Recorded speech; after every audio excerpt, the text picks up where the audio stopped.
எடுத்தோடனே நம்ம ஃபேஸ் காட்ட வேணாம்னு சொல்லி தான் நிறைய பொண்ணுங்க யூஸ் பண்ணாங்க. ஆனால் நான் எடுத்தோடனே ஃபேஸை காட்டி ஜாலியாக செய்ய ஆரம்பிச்சிட்டேன். நீ குழந்தை பிறந்துருச்சுன்னா உன்னால் ஒரு வேலை கூட செய்ய முடியாது அப்படின்னாங்க. அவங்களோட வார்த்தையை முதல்ல உடைக்கணும் அப்படின்றதுக்காக தான் நான் கேக் பிஸ்னஸ் ஸ்டார்ட் பண்ணேன். நம்ம என்னதான் கேமரா முன்னாடி சிரிச்சு சிரிச்சு பேசினாலுமே அவங்களுக்கு கேக்கோட டேஸ்ட் பிடிக்கணும்ல. ரொம்ப குட்டி ஹவுஸ், அதுக்குள்ளே தான் கேக் செஞ்சுட்டு இருந்தேன். ரொம்பவே ஸ்ட்ரெஸ்ஸு. ஃபஸ்ட்டு யாரும் ஒத்துக்கல. அழுவேன், புலம்புவேன், உருளுவேன், எல்லாமே பண்ணுவேன். ஒரு சில மாதம் கண்டிப்பாக 3 to 3.5 lakhs வரைக்குமே நிற்கும். கண்டிப்பாக ஒரு 1 lakh ஆச்சும் மந்த்லி நின்றுவேன் என் கையில். இப்போ ரீசெண்டாக ஃபயர் கேக் நல்லாவே ட்ரெண்ட் ஆகிட்டு இருக்கு. பாதிப்பு வருமா அப்படின்னா, தங்கமயில் வழங்கும் அட்டகாசமான பிக் பாக்ஸ் ஆஃபர். உங்களுக்கான சிறந்த சலுகையை நீங்களே தேர்ந்தெடுக்க ஒரு வாய்ப்பு. இன்றே விரைந்திடுங்கள். ரோட்ல நானும் என் பிள்ளையோட நின்றுட்டு அந்த கேக்கை பிடிச்சிட்டு இவங்களுக்கும் கொடுக்க முடியாம, ஆர்டர் கொடுத்தவங்களுக்கும் கொடுக்க முடியாம ரொம்ப கஷ்டப்பட்டு நின்னோம். எந்த இடத்துல நான் அவமானப்படுத்தினாங்களோ அந்த நிறைய ஹோட்டல் சைடு எனக்கு கால் பண்ணி இது எப்படி பண்ணீங்கன்னு சொல்லி கேட்டாங்க. கேக் செய்யறதுனால தான் வேலை செய்ய மாட்டேங்கிறா, கேக் செய்யறதுனால தான் குழந்தைய பார்த்துக்க மாட்டேங்கிறா அப்படின்ற வார்த்தை வந்துடும். நிறைய பேர் என்னை கூப்பிட்டு 2 million சூப்பர் அப்படின்லாம் சொல்கிறப்போ, ஓ இது ரொம்ப பெரிய விஷயம் அப்படின்னு அதுக்கப்புறம் தான் எனக்கு தெரிய ஆரம்பிச்சிது. வணக்கம், என் பேர் தாரணி. நான் சேலம்ல தாதகப்பட்டியில் கேக் பேக்கிங் பண்ணிட்டு இருக்கேன். எத்தனை வருஷமா பண்ணிட்டு இருக்கேன்னு கேட்டிங்கன்னா 2 வருஷமா தாங்க பண்ணிட்டு இருக்கேன். நம்மளோட தாரூஸ் பேஷன் சேனல் இப்போ நம்ம 2 million சப்ஸ்கிரைபர் வச்சிருக்கோங்க. இந்த சேனல் எப்போ ஆரம்பிச்சிங்கன்னு கேட்டிங்கன்னா கிட்டத்தட்ட 1.5 years கம்ப்ளீட் ஆயிருக்கு. ஏதாவது ஒன்று நாம பண்ணணுமே அப்படின்னு சொல்லி ஸ்டார்ட் பண்ணதான் இந்த கேக் பிஸ்னஸ். அதை நிறைய பேருக்கு கொண்டு வரணும்ல, வீட்டுக்குள்ளேயே வச்சுட்டு இருக்க முடியாது இல்லைன்னு சொல்லிட்டு தான் ஒரு மெயினான பெரிய பிளாட்ஃபார்மை சூஸ் பண்ணேன். அந்த பிளாட்ஃபார்ம் என்னன்னு பார்த்தீங்கன்னா யூடியூப் சேனல் தான். ஃபர்ஸ்ட் நான் அதில் சின்னதாக வீடியோ போட ஸ்டார்ட் பண்ணாலுமே எடுத்தோடனே நம்ம ஃபேஸ் காட்ட வேணாம்னு சொல்லி தான் நிறைய பொண்ணுங்க யூஸ் பண்ணாங்க. ஆனால் நான் எடுத்தோடனே ஃபேஸை காட்டி ஜாலியாக செய்ய ஆரம்பிச்சிட்டேன். நான் ஜாலியாக பண்ணுறதுனால நிறைய கஸ்டமர் நம்ம கிட்ட ஆர்டர் பிளேஸ் பண்ண வந்துட்டாங்க. நான் வந்து BA இங்கிலீஷ் தாங்க முடித்தேன். அதுக்கப்புறம் எனக்கு சுத்தமாக இன்ட்ரெஸ்ட் இல்லை படிப்பு மேலே. சரி ஓகே, அப்படியே ஸ்டாப் பண்ணிட்டு நம்ம பிஸ்னஸ் சைடு ஏதாவது ஓடிடலாம் அப்படின்ட்டு ஸ்டார்ட் பண்ண பிஸ்னஸ் கேக் பிஸ்னஸ் தான். கரெக்டாக 1 month என் பாப்பா கையில் இருக்காங்க அப்பயே நான் ஸ்டார்ட் பண்ணிட்டேன். எல்லாருமே வேண்டாம் அப்படின்னு சொன்னாலுமே நோ நான் பண்ணுவேன் அப்படின்ட்டு ஒரு சைடு பாப்பாவையும் மேனேஜ் பண்ணிட்டு ஒரு சைடு நான் கேக்கையும் மேனேஜ் பண்ணிட்டேன். என்னால் முடியும்னு எனக்கு தெரியும். நான் ப்ரெக்னெண்ட்டாக இருக்கப்பே சொன்னாங்க, நீ குழந்தை பிறந்துருச்சுன்னா உன்னால் ஒரு வேலை கூட செய்ய முடியாது அப்படின்னாங்க.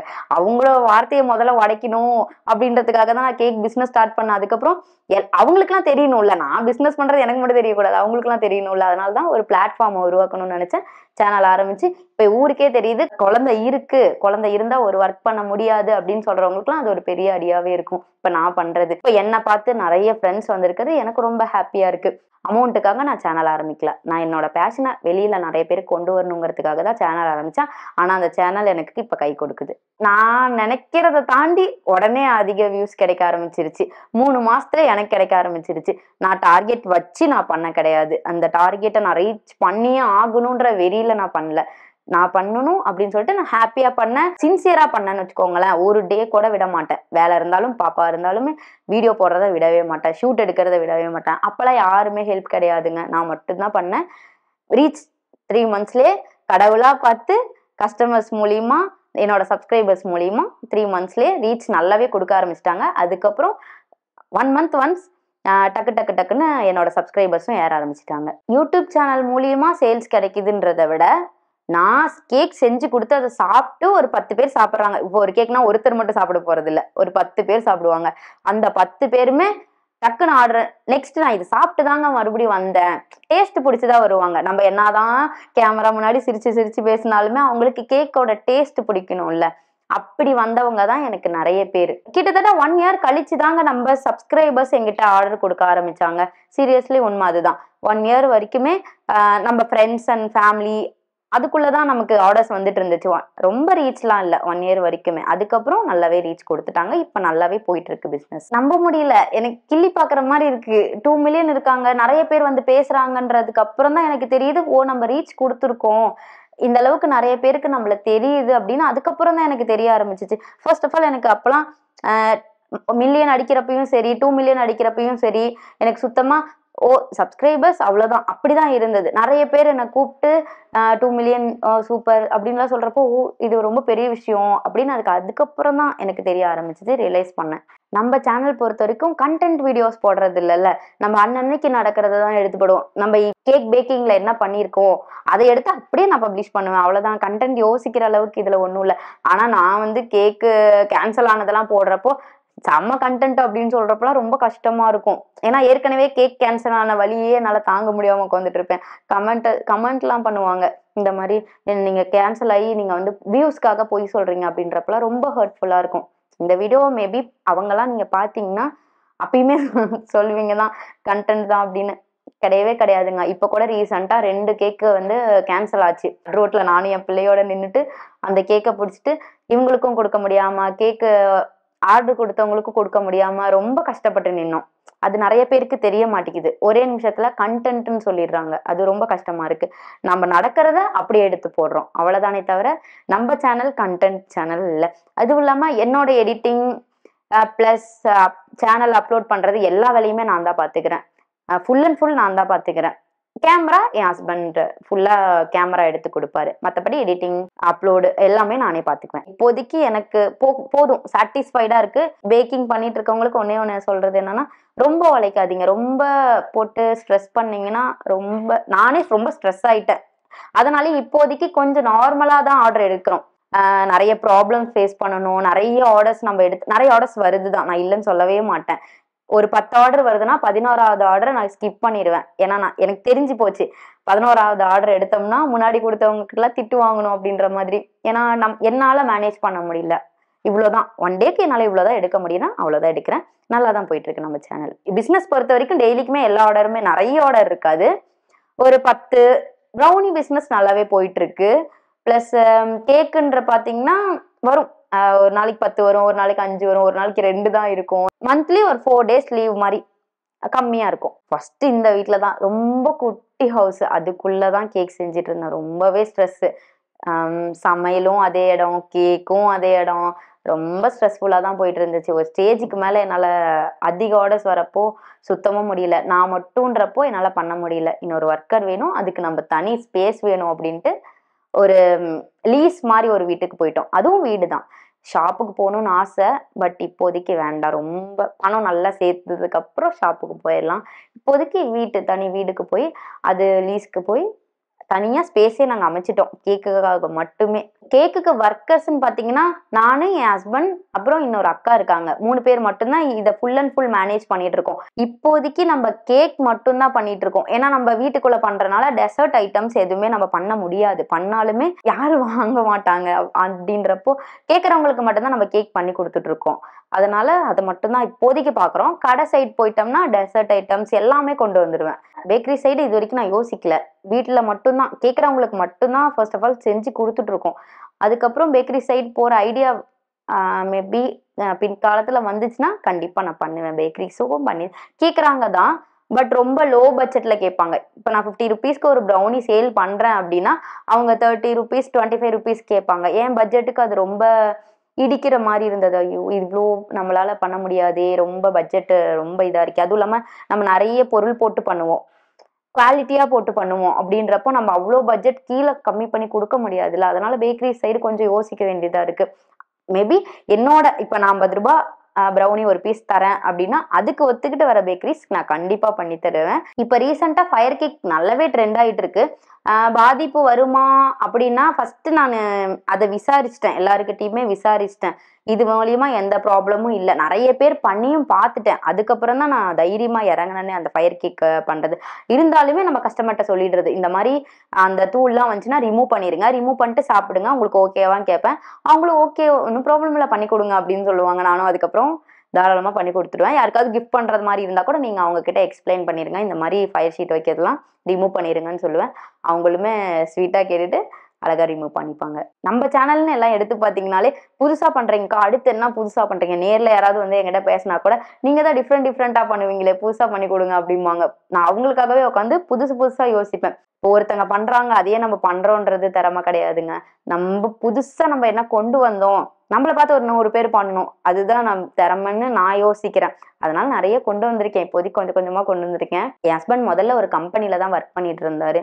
அது அவருக்கு செட் ஆகாம வேற கம்பெனி மறுபடியும் போனாரு. அது அவருக்கு செட் ஆயிருச்சு. பட் இருந்தாலுமே என் கூட வாங்க, நான் தனியா பண்றேன், எனக்கு நீங்க கூட இருந்தீங்கன்னா கொஞ்சம் சப்போர்ட்டா இருக்கும்னு சொல்லிட்டு ஃபர்ஸ்ட் யாரும் ஒத்துக்கல. எல்லாருக்குமே இருக்கிறது தான். எப்படி நம்ம பொண்ணு கூட போய் இவங்க கூட போய் ஒர்க் பண்ண முடியும், பாக்குறவங்க என்ன வேலைக்கே போலியா அப்படின்னு சொல்லி கேட்பாங்க அப்படின்னு அவருக்குமே ஒரு 2 மாசம் அழுவேன், புலம்புவேன், உருளுவேன், எல்லாமே பண்ணுவேன். அதுக்கப்புறம் தான் அவர் ஒரு ஸ்டேஜுக்கு மேல சரி ஓகே நான் வரேன், பண்ணிக்கலாம், 2 பேருமே சேர்ந்து பண்ணலாம், ஹெட்டா நீங்க இருந்துக்கோங்க அப்படின்னு சொல்லி நல்லா நிறைய என்னென்னமோ சொல்ல முடியுமோ அதெல்லாம் சொல்லி பிரெயின் வாஷ் பண்ணி இழுத்துட்டேன். ஒரு சில மாசம் கண்டிப்பாங்க சொல்ல போனா ஒரு 3 to 3.5 lakhs வரைக்குமே நிற்கும். அதுல நமக்கு கண்டிப்பா half of the money செலவுக்கே போயிடும். பிசினஸ் பொறுத்த வரைக்கும் அப்படிதான். கண்டிப்பா ஒரு முதலீடு போட்டா மட்டும் தான் நம்மளால எடுக்க முடியும். ஸ்டார்டிங்ல வந்து ஒரு 10,000 ரூபாய் போடுறோம்னா 8,000 ரூபாய் செலவுக்கே போயிடும். 2,000 ரூபாய் தான் நிற்கும். ஒரு 1 year நான் அப்படிதாங்க ஓட்டினேன். வர காசு எல்லாமே மறுபடியும் செலவே பண்ணிடுவேன். எல்லாமே செலவு பண்ணிடுவேன். அந்த 2 ரூபாய் கூட நான் நிறுத்த மாட்டேன். எல்லாமே இன்வெஸ்ட்மெண்ட். ஒன் இயர் ஃபுல்லா இன்வெஸ்ட்மெண்ட் மட்டும்தான் இருந்தது. அதுக்கப்புறம் தான் எல்லா பொருளும் வாங்கினதுக்கு அப்புறம் இப்ப நல்லாவே நிக்குது. கண்டிப்பா ஒரு 1 lakh ஆச்சும் மந்த்லி நின்றுவேன் என் கையில. 1 lakh மேல தாண்டும். பட் எல்லா மாசமும் சொல்லிட முடியாது. நான் பேக்கிங் சைடும் சரி, யூடியூப் சைடும் சரி, பெரிய சவால் ஃபேமிலி மட்டும்தான். சீரியஸா சொல்ல போனா நம்ம 10 days நல்லாவே அந்த ஒர்க்கும் பார்ப்போம், வீட்டு ஒர்க்கும் பார்ப்போம். 11th day நம்மளால ஒர்க் பண்ண முடியாது. ரொம்ப டயர்டாகி உட்காந்துருவோம். உடனே எல்லா ஃபேமிலியில இருந்தும் வர வார்த்தை என்னன்னா, வேலை செய்ய மாட்டேங்கிறா, இவ கேக் செய்யறனாலதான் வேலை செய்ய மாட்டேங்கிறா, கேக் செய்யறனாலதான் குழந்தைய பாத்துக்க மாட்டேங்கிறா அப்படின்ற வார்த்தை வந்துடும். அது நான் கேக் செய்யறனால மட்டும் இல்ல, ஒரு வீட்டுல உட்காந்து வேலை பாக்குறவங்களுக்கு கூட அந்த வார்த்தை வரும்.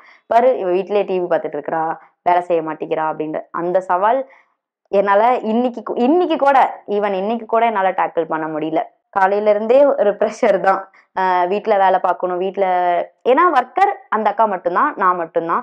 நான் போனாதான் இந்த கேக்கை ஃபுல் ஃபினிஷ் பண்ணி கொடுத்தாகணும் கஸ்டமருக்கு. நான் கேக் செஞ்சுட்டு இருக்கப்போ கரெக்டா கஸ்டமர் வருவாங்க, எங்க பாப்பா அழ ஆரம்பிச்சிருவா, தூக்க சொல்லுவா. நம்ம தூக்கிட்டு அந்த பேக்கிங் பண்றது அதெல்லாம் எதுவுமே பண்ண முடியாது. ரொம்ப கஷ்டம். கஸ்டமரையும் நம்மளை கூப்பிட்டு இதெல்லாம் பண்ணி கொடுங்கன்னு சொல்ல முடியாது.